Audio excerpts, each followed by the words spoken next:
네, 순복음대학원대학교 오늘 여러분 안녕하십니까? 네, 겨울방학 동안 평안하셨죠? 살다 살다 보니 이런 날이 다 옵니다. 인강을 다 해보게 돼요. 네, 부득이하게 요즘 현실이 이렇게 좋지 못한 관계로 인터넷을 통해서 영상으로 이렇게 여러분께 인사를 드리게 되었습니다. 반갑습니다. 저는 김보겸 교수입니다. 겨울방학 동안 평안하셨냐는 그 안부 인사가 무색하게 느껴집니다. 요즘에 이 코로나 사태로 인해서 여러분 아마 얼마나 많은 어려움들을 겪고 계실지, 교회와 가정과 경제적으로 또 인간관계 많은 어려움이 있으실 것 같습니다. 춘래 불사춘이라고 그랬죠? 중국 고사에서 봄이 오긴 왔어요. 야속하게 꽃이 피고 있습니다만 우리의 마음은 아직도 쌩쌩 찬바람 겨울 같습니다. 그렇지만 또 이 속에서도 하나님의 계획과 섭리가 계실 것이라고 믿고 우리가 또 힘차게 새 학기를 시작을 해봐야 될 것 같습니다. 학기가 이렇게 늦춰지게 되었는데요. 또 더군다나 아직 직접 여러분들 대면해서 뵙고 강의도 못하고 있는 현실이 너무나 안타깝습니다. 속히 이 사태가 빨리 지나가고 우리가 속히 또 강의실에서 뵙게 될 날을 기다려 보도록 하겠습니다. 자, 이번 학기는 Epistles to the Hebrews, 그래서 히브리서를 우리가 같이 연구를 해 보도록 하겠습니다. 히브리서 연구 강의 계획서를 잠깐 보시면요.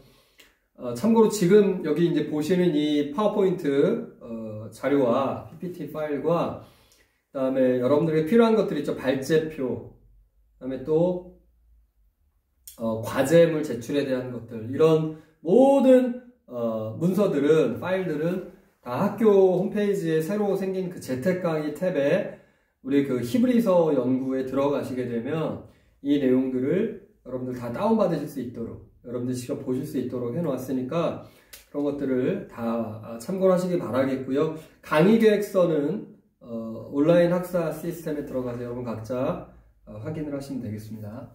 자, 월요일날 4교시 시간이 되겠습니다.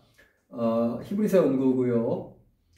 히브리서가 담고 있는 그 주제, 서신의 성격, 그런 형식, 이런 것들을 살펴보면서 특별히 이번 학기에는 저희가 그 도널드 거스리 교수의 그 히브리서라는 이 책, 사실은 이게 그 주석책입니다. 주석책. 그 틴데일 주석 시리즈의 주석책이긴 한데, 그 제가 이번 방학 때 히브리서 관련된 책들을 몇 권 보니까 이 책이 굉장히 그래도 신학적으로 좀 훌륭하게 잘 정리가 되어 있는 것 같아서 꼼꼼한 내용들, 그래서 이 책을 좀 이번 학기에 봤으면 좋겠다라는 생각이 들었어요. 그래서 어쨌거나 우리가 성서신학은 이 주석적인 이야기들을 가지고 볼 수밖에 없기 때문에 우리가 주석책을 한 번쯤 또 보는 것도 의미가 있겠다. 그래서 목차를 한번 보시게 되면 히브리서의 수수께끼, 서론적인 이야기들, 저자, 독자들, 목적지, 또 연대, 목적, 이런 것들 쓰고 있고요. 그 다음에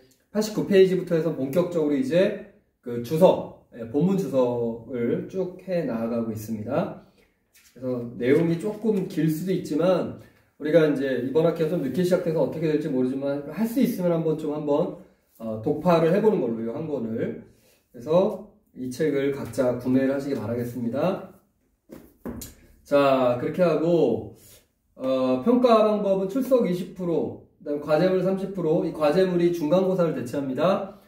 발제 20%, 기말고사 30%, 이렇게 이제 진행이 될 것입니다. 자, 주별 강의 계획을 쭉 보시면 사실 지금 밀려있기 때문에 앞에 2주가 일단 빠져있고, 오늘 오리엔테이션, 다음 주에도 이제 강의 표대로 가긴 좀 어려울 것 같고, 여러분 그 첨 파일에 있는 그 발제표를 보시게 되면 그게 좀 더 정확할 것 같습니다.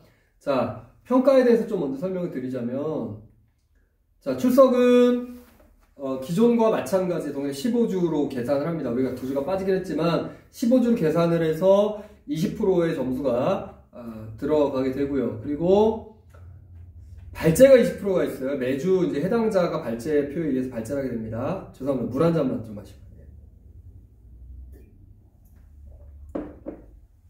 그리고 과제물이 이제 30%가 들어가게 되는데,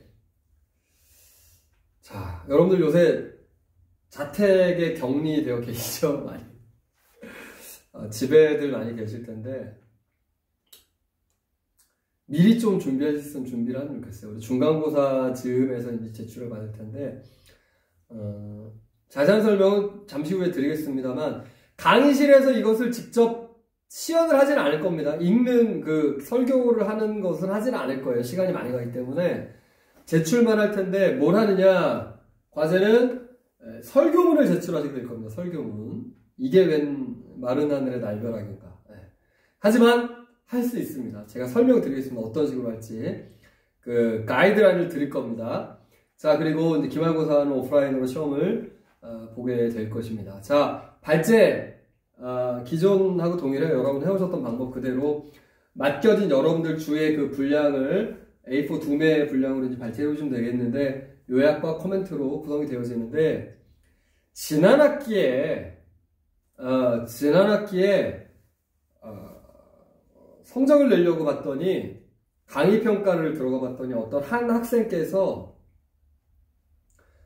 교수님 수업은 다 그냥 괜찮은데 발제가 너무 그냥 스치듯 지나갑니다. 발제 그냥 밋밋합니다. 이렇게 평가를 올렸어요. 누구냐고요? 저도 모르겠습니다. 밝힐 수는 없어요. 누군지 찾아내지 마시고. 그래서 그 학생의 그 이야기, 다른 학생들은 다 전체적으로 좀 강의 괜찮다, 그냥 들을만하다, 평가가 괜찮았는데 이 한 학생이 딱 지적을 했기 때문에 제가 방학 동안 그게 마음에 부담감이 있더라고요. 어떻게 하면 여러분들 발제를 좀 더 이렇게 무겁게 해드릴까? 네. 어떻게 하면 좀 더 이렇게 깊이 있게 할 수 있을까? 해서 프레젠테이션을 좀 준비해 오시면 좋겠어요. 이 발제 요약한 내용을 가지고 프레젠테이션을 준비해 오시게 되고, 여기다가 여러분들이 하실 수 있는 질문도 좀 넣으시면 좋겠습니다. 질문. 내가 이 프레젠테이션까지 준비하면서 이 과제들, 사실 히브리서 여러분들 아시다시피 굉장히 어려운 좀 부분이 있죠. 그죠? 질문할 게 많이 있을 거예요. 질문을 좀 넣으시고 같이 답을 좀 우리 찾아가는 그런 시간이 되었으면 좋겠습니다. 자, 발제표 보시면요. 다시 말씀드립니다만, 여러분들의 홈페이지에, 학교 홈페이지에 재택 강의에 이 파일 그대로 올라가 있습니다.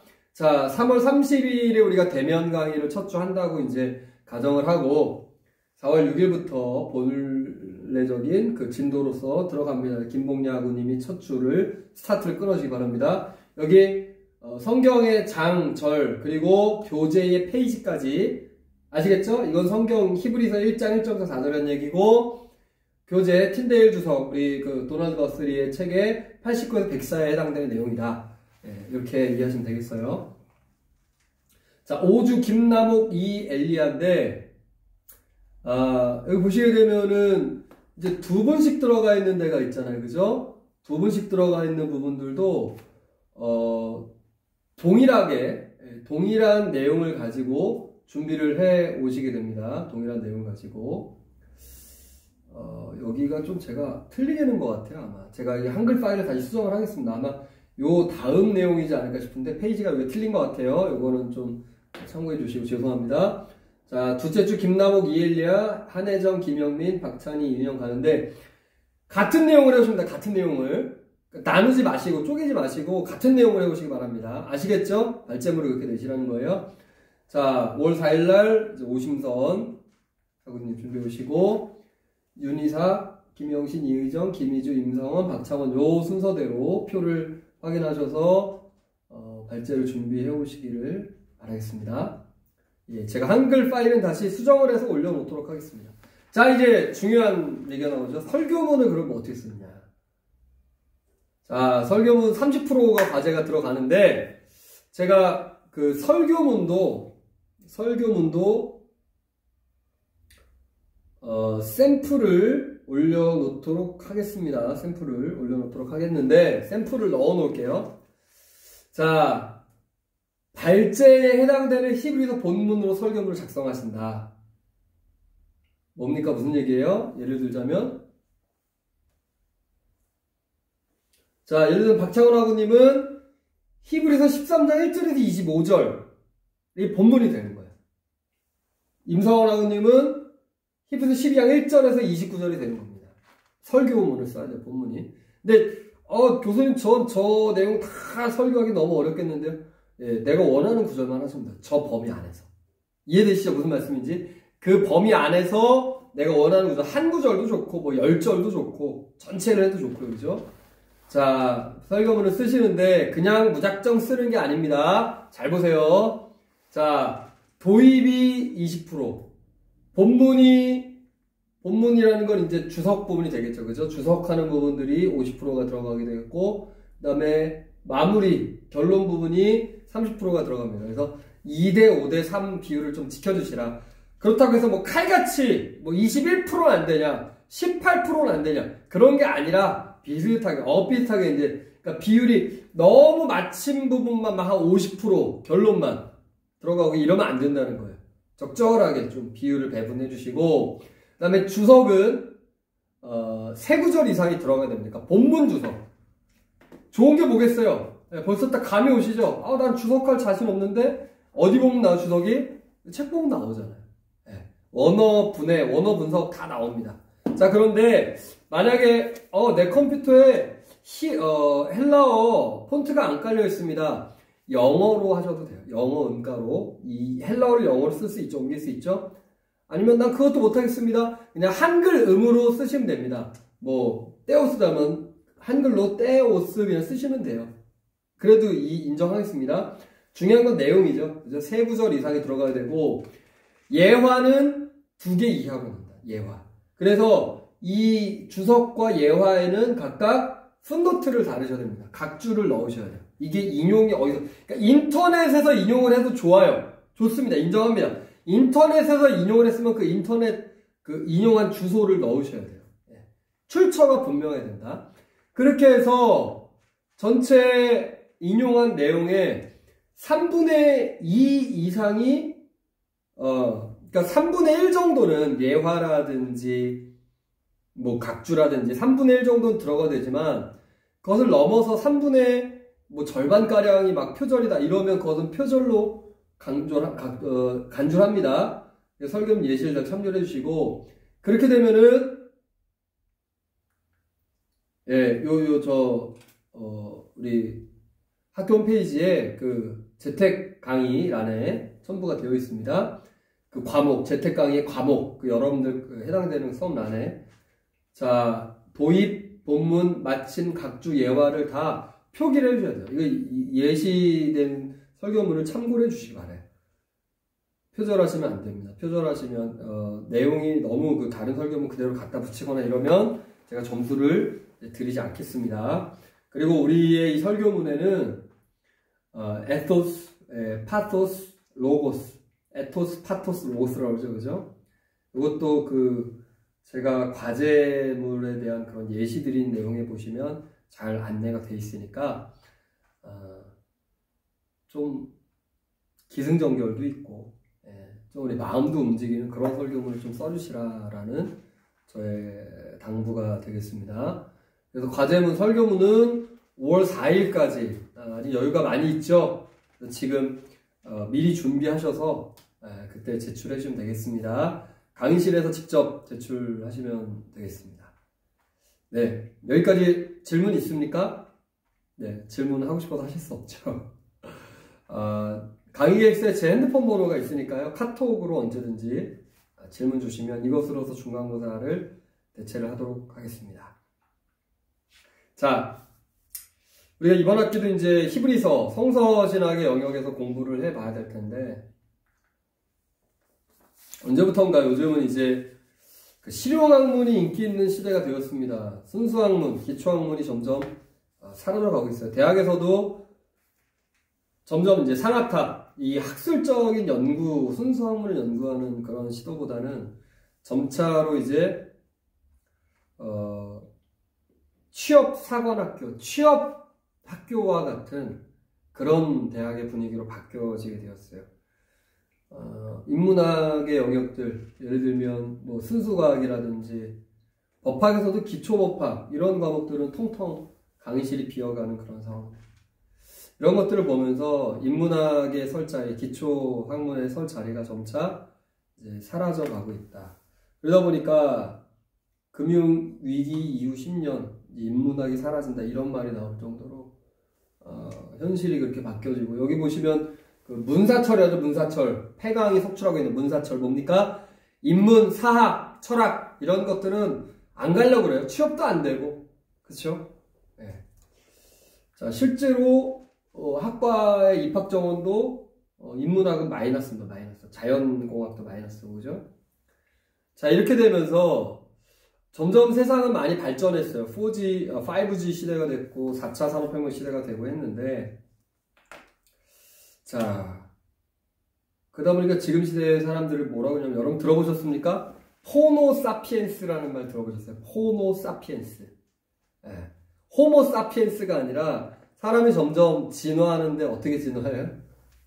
점점 좀 도구를 쓰고 이제 나중에는 스마트폰을 쓰는 호모사피엔스가 되어져 가고 있다라고 이야기를 합니다. 실제로 그럼에도 불구하고 우리 사회에서는 여전히 그 인문학이 굉장히 필요하다라고 이야기를 해요. 네. 인문학이 굉장히 필요하다. 자, 우리가 왜 인문학에 관심을 기울여야 되느냐, 왜 기초학문이 여전히 중요하냐, 왜 그럴까요? 왜 우리가 대학이 학문의 전당에서 취업과 사회 진출의 관문 역할만을 강조하게 되는 이 현실로 바뀌게 되면서 왜 이것이 우리에게 중요한가? 안타깝게도 기초학문, 순수학문에 대한 관심이 줄어들고 인기가 줄어들수록 우리는 한마디로 얘기하자면 막대한 사회적 비용을 지출하게 된다. 이해되시나요? 네. 막대한 사회적 비용을 지출할 수밖에 없다. 여기에서 말하는 이 코스트, 비용은 금전적인 것만을 얘기하는 것이 아닙니다. 물론 금전적인 게 매우 중요합니다만 많은 시간을 우리가 거기에 투자를 해야 되고요. 많은 에너지가 그쪽으로 쏠릴 수밖에 없다라는 것이죠. 실제로 이렇게 능력은 출중해요. 예, 실력은 갖추고 있는 것 같습니다. 기술은 발달했어요. 하지만 인간다운, 정말로 사람을 가치해둘 수 있는 그런 인재는 점차 어려워, 찾아보기 어려워. 이 상류사회 엘리트층으로 갈수록 점점 그런 사람들 찾아보기가 어려워지고 있는 시대에, 그러니까 우리가 리더가 없다고 그러잖아요. 리더. 그죠? 그렇게 되면서 점점 순수학문이 추구하는 질문들, 사람의 본질이라든지 또 삶의 의미, 쉽게 말하자면 우리가 왜 오늘도 이렇게 살아 숨쉬고 있는가, 왜 우리가 돈을 벌고, 왜 우리가 사회활동을 하고, 왜 우리가 목표를 향해 나아가고, 이런 것에 대한 답을 찾기가 어려워진다. 우리 젊은 세대들을 한번 점점 보십시오. 어린 시절로 갈수록 점점 꿈이, 제가 깜짝 놀랐어요. 저도 이제 유튜브에 이게 처음 이제 영상을 올려보거든요, 이번에. 뜻하지 않게 유튜버가 됐습니다. 근데 중학교 졸업식에 언젠가 제가 참석을 한 적이 있는데, 요즘은 강당에서 해도 한 명씩 졸업장을 다 나눠주는 그런 풍속이 있더라고요, 유행이. 그러면서 그 한 명 학생들의 그런 프레젠테이션을 다 띄웠습니다. 이 학생 뭐 남기고 싶은 말이 뭐고 뭐 저쩌고 썼는데 거기에 장래 희망이 있어요. 제일 많은 게 뭘까요, 요즘은? 프로게이머, 또 아니면 유튜버, 또 아니면 몇몇 학생들 뭡니까? 건물주, 강남 건물주. 꿈이 그거예요, 꿈이. 우리 어릴 적에 가졌던 꿈, 뭐 대통령, 경찰관, 뭐 의사, 그죠? 이런 꿈들이 이제 점점 찾아보기가 어려운 시대가 되어간다. 이런 질문에 대한 답을 찾지를 않고 돈을 벌고 목표를 그냥 향해 앞으로 위로 상위지향적으로만. 그러니까 뒤처지게 되면 소위 말하는 이제 사람 취급을 받지 못한, 사람 대접 받지 못한 그런 시대에 우리가 살아가고 있다라는 것이죠. 그에 따른 문제들을 우리가 살펴보자면, 예를 들자면 어떤 것들이 있습니까? 우리가 다 이미 목격하고 있고 또 실제로 체험하고 있고 내가 그 대상이 되기도 합니다. 대표적으로 뭐겠어요? 갑질 문화, 또 차별의 문제, 입시비리. 그러니까 가기만 하면 되는 거예요. 사람이 어떻게 되든 그 도덕성이 어떻든 이런 것보다 취업 청탁, 또 결혼과 출산에 있어서도 어떻게 됩니까? 그런 조건들을 따지고, 그러니까 저는 이런 문제점들의 출발점이 한편으로는 우리가 바로 이 기초학문, 우리 인간됨, 사람의 사람됨 본질적인 것들, 이것을 놓치기 때문이 아닌가, 우리 교육이. 출산 문제도 사실은 우리 환경적인 요인이 분명히 없지 않아 있습니다만, 문제는 뭡니까? 내 책임감들을 다하지 않으려는, 헌신하지 않으려는 그런 마음들이 어느샌가 우리 다음 세대들에게 좀 자리를 잡고 있더라라는 것이에요.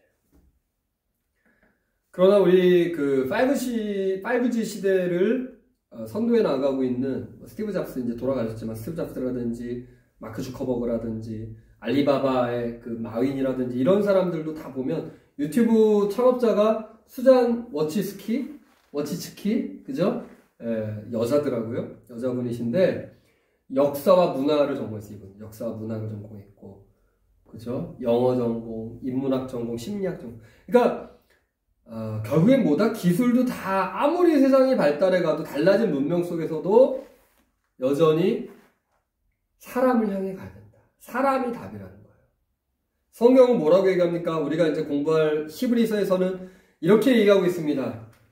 형제 사랑하기를 계속하고, 또 어떻게 하라? 학대받는 자를 생각을 하라는 것입니다. 그리고 결혼을 귀히 여겨라. 돈을 사랑하지 말아라. 그럴 때 내가 결코 너희를 버리지 아니하고 너희를 떠나지 아니할 것이다. 우리는 이제 어떤 태도로 나가야 됩니까?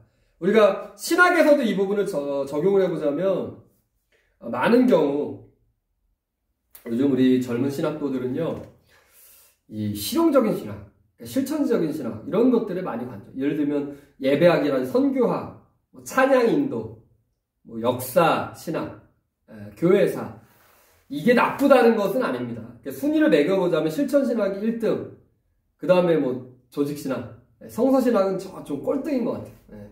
근데 오해하지 마세요. 성서신학이 우월하고 그런 실천신학이나 조직신학이 뒤에 있다, 이 얘기를 드리는 것이 아니라, 제가 늘 강조하잖아요.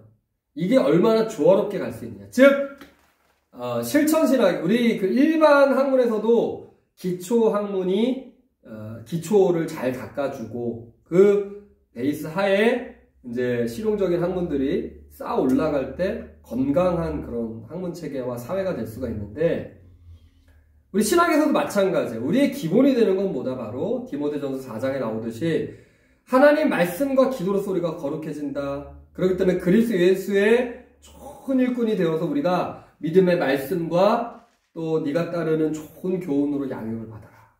말씀의 기반이 되어야 된다. 그래서 이번 학기에도 우리가 이제 성서신학이 가지는 그런 가치들, 그 기반 하에 우리가 실천적인 적용으로서 나아가야 된다는 것이죠. 10수년 전에 여기 보니까 요새 극장도 못 가고, 그죠? 얼마나 답답합니까? 너무 재밌게 보고 있죠? 표정 보니까 특히 이분 3D 영화가 나왔습니다. 3D 뭐예요? 3dimensional. 뭡니까? 디멘전. 이 3차원이죠, 3차원. 우리가 지금까지 2차원 평면으로 봤었는데, 요 3D 안경을 끼고서 보면, 막 스크린에서 공룡이 막 나와요. 막 나옵니다. 사람도 막 실제로 내 앞에서 움직이는 것처럼 보여주죠. 몇 해가 지나고 나서 뭐가 나옵니까? 4D가 나옵니다. 4D. 4디멘전을. 뭡니까? 극장에 앉아서 보면 바람이 막 불어요. 바람. 영상에서 바람 불면 바람이 느껴져. 향기가 납니다. 향기가. 음식 냄새가 막 나요. 극한직업. 치킨. 냄새가 나요. 의자가 움직이고 심지어 어떻게, 막, 폭포 지나는데 물 나와요. 진짜 물 나와요. 4D. 사람들이 왜 3D, 4D, 왜 이렇게 열광할까요? 왜 비용을 더 지불하고서도 저 영화관에 가서 볼까요? 이유는 뭘까요? 왜 그렇습니까? 바로 실감나게 느껴라. 따라해 보실까요? 실감나게 느껴라. 따라해 보세요. 실감나게 느껴라. 네. 우리 교회의 말로, 교회의 용어로서 한번 바꿔볼까요? 체험되어진다. 사람들이 가장 열광하는 것은 체험되어지는 거예요. 체험할 수 있는 거. 내 것이 되는 거. 내 경험이 되는 거. 우리가 성서신학에 있어서도 이 부분을 중점을 다시 한번 두고 히브리서를 공부했으면 좋겠습니다. 바로 뭐라고요? 네. 성경이 해석이 되어지고 그 해석되어진 성경이 또 우리에게 2000년 전의 사실이 지금 나의 삶의 사실로서 살아나야 된다는 것이죠. 이런 관점에서 복음서에 보면 마가복음 기자는 뭐라고 합니까? 하나님의 아들 예수 그리스도의 복음의 시작이다. 성경은 곧 복음인데 그 복음은 뭐다? 바로 우리가 이루어진 사실에 대해서 목격자가 된 것. 그리고 그들이 전하여준 그대로 우리가 받은 것. 자, 히브리서는 이제 앞으로 우리가 공부하겠습니다만 히브리서는 뭘 얘기하고자 하느냐? 바로 예수 그리스도의 우월성이에요. 한마디로 얘기하자. 그것은 뭘 말하는 것이냐? 예수 그리스도에 관해서만 얘기되는 것이 아니라 not about, 관해서만이 아니라 무엇이 되어야 된다? 우리에게 retelling. 다시 한번 우리의 삶을 통해서 재현이 되어져야 된다. 아멘? 다시 되살아나셔야 된다. 다시 경험이 되어져야 된다. 네, 우리가 이런 관점으로 이번 학기 히브리서를 우리 도널드 거스리의 이 틴델 주석을 가지고 연구를 해보도록 하겠습니다. 문자적인 해석만이 아니라 실질적인 사실로서의 경험이 되어진 그런 우리 공부가 되었으면 좋겠습니다. 이번 학기 하여튼 이 히브리서를 통해서 또 많은 공부가 되었으면 좋겠고 공부에 그치지 않고 우리의 삶의 현장, 목회 현장에 적용이 되는 그런 이번 학기가 되길 바랍니다. 시작은 좀 어려웠지만 우리 갈수록 더 좋아질 것입니다. 학교에서, 강의실에서 여러분 뵙도록 하겠습니다. 궁금하실 때, 문의사항 있을 때 언제든지 카톡이나 문자로 연락 주시고 영상 보시고 채널에 좋아요, 구독 농담입니다. 이건 안 하셔도 돼요. 안 하셔도 됩니다. 네, 마치겠습니다. 감사합니다.